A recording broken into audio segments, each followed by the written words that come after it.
یو سړی دی د هغه هسې په خوله راوړېدلي چې والله قسم دی او قسم دی، هر ځای کې وایي که نه قسم دی قسم دی، قرانګو قسم دی، پښتانه داسې وایي قسم دی او قرانګو.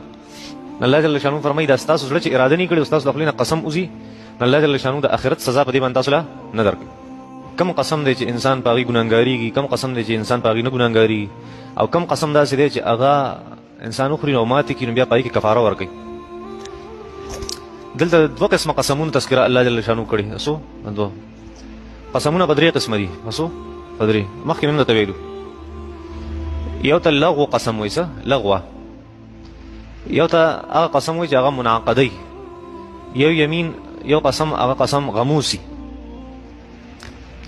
یو سړی دی د هغه هسې په خوله راوړېدلي چې والله قسم دی او قسم دی، هر ځای کې وایي که نه قسم دی قسم دی، قرانګو قسم دی، پښتانه داسې وایي قسم دی او قرانګو.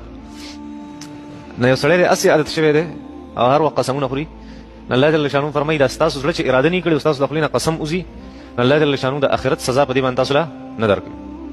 ځکه عادت دی بس د خولې نه وځي قسم. دغه هغه قسم دی چې هغې ته لغوه وایي.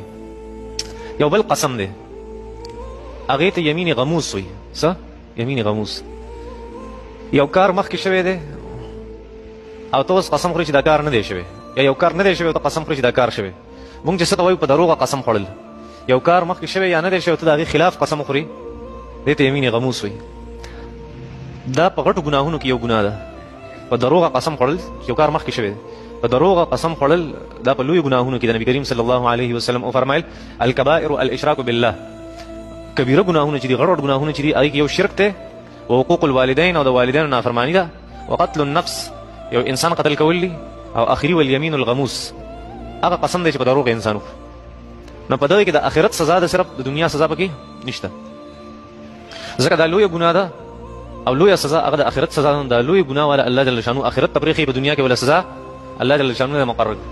نو دویم قسم د قسم هغه دی چې الله جل شانو په دنیا کې دې سزا نه ذکر کړي، د دې لپاره چې دا کار دا لویه ګناه ده، ګناه کبیره ده، نو الله جل شانو آخرت ته دې سزا پرېښه. په دروغه قسم خوړل دا کار شوی که نه، کار شوی او تا وی نه دی شوی قسم دی په او اکار نو شوی او تا وی دا کار شوی قسم دی په خوړل دي یمین غموس وي. د دې په دنیا کې څه کفاره وغیره نشته او په آخرت کې بیا غوپې دي. آخرت کې خطرناکه سزا ده. غمس اصل کې وایي که نه یو څیز ورمنډل او ډوبول. غمس وایي په عربۍ کې یو څیز ورمنډل په اوبو کې یا په هر یو څیز کې. نو دا کم انسان دی چې دا قسم خوري، دا غموس قسم په دروغ قسم، گویا چې دې ځان دې ته جوړوي چې الله جل شانو بیا غوپې راکړي په جهنم کې، دې ته ځان جوړوي برابر وي. دا څه بعضې علما کرام دي او وجه تسمیه ذکر کړې ده. یو بل قسم دی هغه دریم قسم د قسم دی هغې ته منعقده قسم وایي. څه منعقده هغه دی چې سزا الله جل شانو په دنیا کې ذکر کړي. هغه په مستقبل باندې قسم دی، را روانه زمانه کې. را روانه زمانه یو سړي وي چې زه به دا کار نه کوم بیا هغه کار وکړو، یا وي دا کار به کوم او بیا هغه کار ونه کړو. زموږ کې چې کوم دغه دی که نه رواج دی، زما دې قسم وایي چې دا پلانکي کره به زه نه ځم، بیا قسم یې مات کړو د هغې کره لاړو. قسم وخوړو چې زه به پلانکی څیز نه خورم بیا هغه څیز وخوړو. داسې کېږي که نه، یو څیز په را روانه زمانه کې یو د هغې دپاره قسم خوړو چې دا کار به زه کوم یا به نه کوم، او بیا د هغې خلاف کار یې وکړو، دې ته یمین منعقده وایي.